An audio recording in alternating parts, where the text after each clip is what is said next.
উঠে এবং ঘুম ভেঙে যায় আমাদের, এরকম ভয়ঙ্কর স্বপ্ন যদি আমরা দেখি তখন আমরা কি করব? এ ব্যাপারে কি ইসলামের কোনো দিক নির্দেশনা আছে? হ্যাঁ, অবশ্যই দিক নির্দেশনা আছে। সেক্ষেত্রে আমরা সহিহ মুসলিমের একটি হাদিস উল্লেখ করতে পারি এখানে, যেখানে আল্লাহ রাসূল সাল্লাল্লাহু আলাইহি ওয়াসাল্লাম বলেছেন, ইযা রাআ আহাদুকুম আর-রুইয়া ইয়াকরাহুহা, তোমাদের কেউ যদি রাতে এমন কোনো স্বপ্ন দেখে যেটা সে অপছন্দ করে, মানে ভয়ঙ্কর, ভীতিকর দুঃস্বপ্ন যদি সে দেখে, তাহলে ফালইয়াবসুক আন ইয়াসারিহি সালাসান, সে যেন তার বাম দিকে 3 বার থুতু ফেলে। ওয়ালিয়াস্তাইদ বিল্লাহি মিনাশ শাইতানি সালাসান, আর সে যেন শয়তানের ব্যাপারে আল্লাহ তাআলার কাছে 3 বার পানাহ চায় বা আশ্রয় প্রার্থনা করে। ওয়ালিয়াতাহাওয়াল আন জামবিহি আল্লাযী কানা আলাই, আর যে পাশে হয়ে সে শুয়েছিল সে পাশ চেঞ্জ করে অন্য পাশ হয়ে যেন সে ঘুমায়। সুবহানাল্লাহি বিহামদি, কত চমৎকার দিক নির্দেশনা।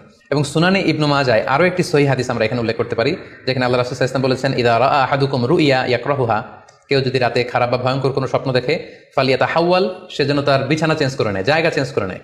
অর্থাৎ সে যে বিছানায় শুয়েছিল সেখানে না, সে অন্য কোথাও শোবে, অথবা যেই টার্নে শুয়েছিল অন্য টার্নে চলে যাবে, ডানে হলে বায়ে, বায়ে হলে ডানে।